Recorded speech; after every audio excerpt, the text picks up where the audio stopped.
तो लगातार middle east में पूरे तनाव के हालात यहां पर बने हुए हैं। इस बीच इजरायल डिफेंस फोर्सेस के दावे के मुताबिक देखिए वायुसेना ने पश्चिमी ईरान में मिसाइल ठिकानों पर बड़े पैमाने पर कई हवाई हमले किए हैं। अब ये तस्वीर आप यहां पर देखिए किस तरीके से पूरे हवाई हमले बाकायदा आईडीएफ यहां पर अंजाम दे रहा है। और इसके अलावा आईडीएफ ने यह भी कहा कि यह स्ट्राइक मिलिट्री इंटेलिजेंस के निर्देशन में की गई है, जिसका मकसद ईरान के मिसाइल लॉन्चर्स डिफेंस सिस्टम को निशाना बनाना है। देखिए आईडीएफ ने यह भी कहा कि इन हमलों का लक्ष्य ईरान की मिसाइल क्षमता को नुकसान पहुंचाना और इजरायल पर होने वाली फायरिंग को कम करना है। आईडीएफ ने हमलों का वीडियो भी यहां पर जारी किया है। तो तमाम ये हमले आईडीएफ की ओर से यानी कि इजरायली डिफेंस फोर्सेस की ओर से किए जा रहे हैं ताकि वो ईरान को नुकसान पहुंचा सके, ईरान के जितने भी एयर डिफेंस सिस्टम है उनको खत्म कर सके, ताकि उन पर ईरान हमला ना कर पाए। जहां जहां से भी ईरान उन पर हमला कर रहा है उन तमाम क्षेत्रों को चिन्हित कर उनको खत्म किया जा रहा है।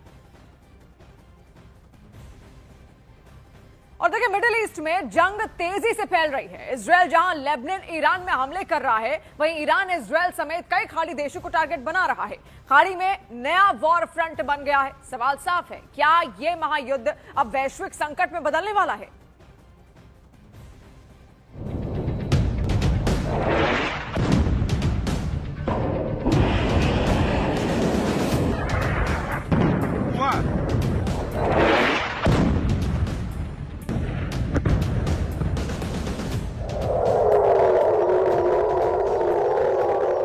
जॉर्डन में सायरन अलर्ट पर यूएस एयरबेस।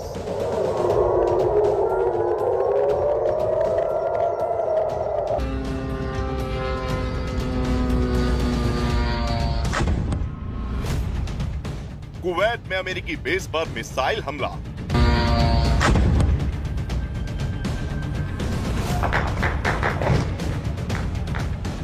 धमाकों से गूंज उठी मनामा की रात।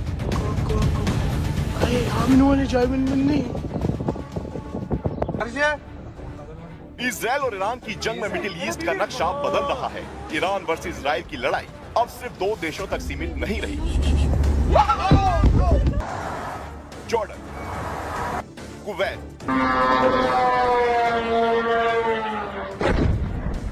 बहरीन, कतर, सऊदी और लेबनान तक युद्ध की आग फैल गई और खाड़ी में बन गया नया वॉर फ्रंट।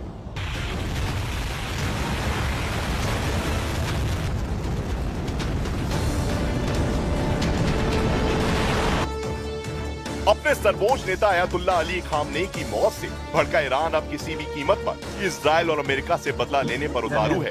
ईरान की तरफ से लगातार अमेरिका और इजरायल के ठिकानों को निशाना बनाया जा रहा है।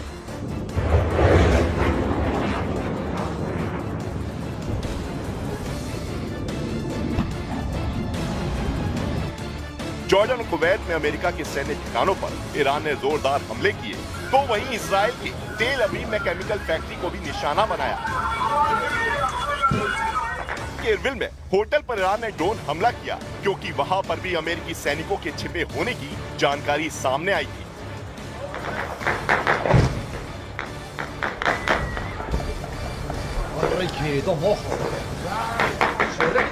तो वहीं बहरीन में युवाओं और अल खलीफा शासन बलों के बीच झड़प की खबरें भी सामने आई। ईरान समर्थित गुटों का संदेश साफ है, अब जंग सिर्फ सीमाओं पर नहीं लड़ी जाएगी।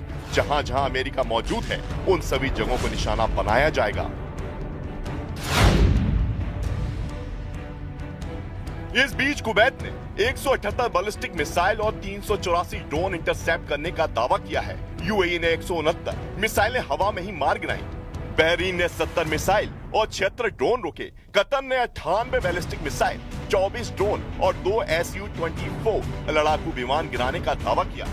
ईरान जिस तेजी से अमेरिका और इजरायल के सैन्य ठिकानों को निशाना बना रहा है, अमेरिका और इजरायल ने भी ईरान को उसी अंदाज में जवाब देने की तैयारी की है। यूएस इजरायल के अटैक में तेहरान में भारी तबाही हुई है। ये तेहरान के कम्युनिकेशन सेंटर की तस्वीरें हैं जो मलबे में तब्दील हो चुका है। यूनेस्को धरोहर गोल्डस्टोन पैलेस भी इजरायली हमले में क्षतिग्रस्त हो गया है, जिसको लेकर यूनेस्को ने भी चिंता जताई है। इसके अलावा एविन जेल पर भी हमला हुआ है। Iran for 47 years has been chanting death to America, death to Israel too, but you're the big Satan, we're the small Satan. Death to America. They've murdered and maimed thousands of Americans in Iraq and Afghanistan with their IEDs. These are roadside bombs. They bombed your embassies. They try to assassinate Donald Trump, the president of the United States, twice. They've murdered their own people. They massacred so many. And they spread a worldwide web of terror. So this is a regime committed to destroying the United States of America. It's the only country on the planet that says so openly and works tirelessly to achieve that goal. उधर Lebanon में Hezbollah ठिकानों पर भी Israel ने भीषण प्रहार किया है। इजराइल का दावा है कि हिजबुल्लाह के पास 25,000 रॉकेट, 1,000 ड्रोन और अदवान फोर्स के 3,000 लड़ाके मौजूद हैं। एक तरफ मिसाइलें, दूसरी तरफ ड्रोन और बीच में पूरी खाड़ी। सवाल पूछे जा रहे हैं कि क्या ये आने वाले दिनों में दुनिया में बड़ी तबाही का संकेत है।